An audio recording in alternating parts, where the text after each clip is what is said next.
तर वक्फ सुधारणा विधेयक आज संसदेत सादर केलं जाणार आहे। यावरूनच मुख्यमंत्री देवेंद्र फडणवीसांनी उद्धव ठाकरेंसह त्यांच्या पक्षावर जोरदार निशाणा साधलाय।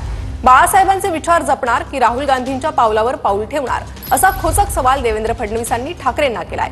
वक्फ सुधारणा विधेयकासाठी लोकसभा अध्यक्ष ओम बिर्ला यांनी चर्चेसाठी 8 तासांचा वेळ राखून ठेवलाय।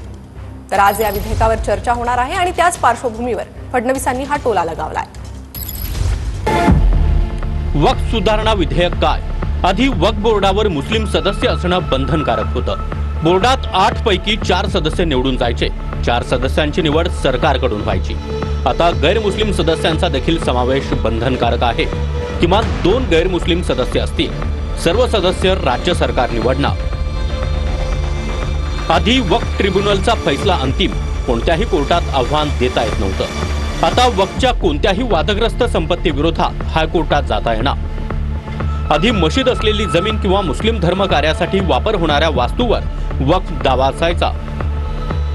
आता जर जमीन दान केलेली नसेल आणि जरी त्यावर मशीद असेल तर ती संपत्ती वक्फची होणार नाही।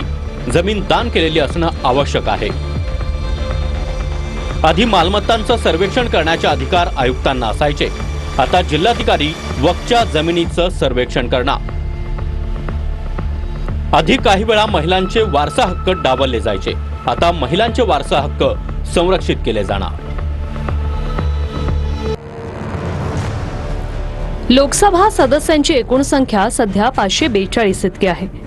सत्ताधाऱ्यांमध्ये भाजपचे 240 खासदार आहेत। एनडीए मिळून एकूण आकडा 293 होतो।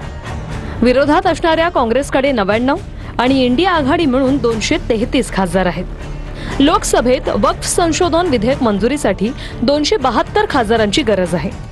सद्यस्थितीवरून बिल मंजुरीसाठी आवश्यक असलेल्या मतांहून सरकारकडे 21 मतं अधिक आहेत। मात्र लोकसभेत एनडीएचे इतर सहकारी वक्फ संदर्भात काय भूमिका घेतात हे देखील महत्त्वाचं असेल।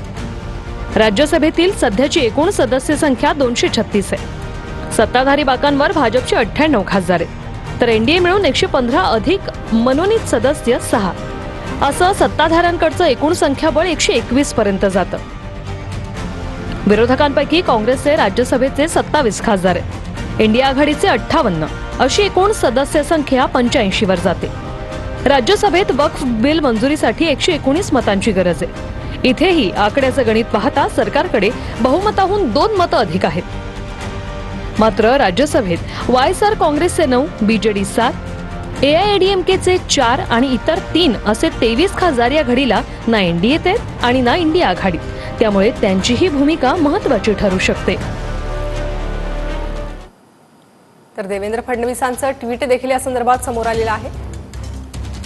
वक्फ सुधारणा विधेयक आज संसदेत बघूया। उद्धव बाळासाहेब ठाकरे सेना, हिंदू हृदय सम्राट वंदनीय शिवसेना प्रमुख बाळासाहेब ठाकरे यांचा विचार राखणार की राहुल गांधी यांच्या पावलावर पाऊल ठेवून तुष्टीकरण करत राहणार।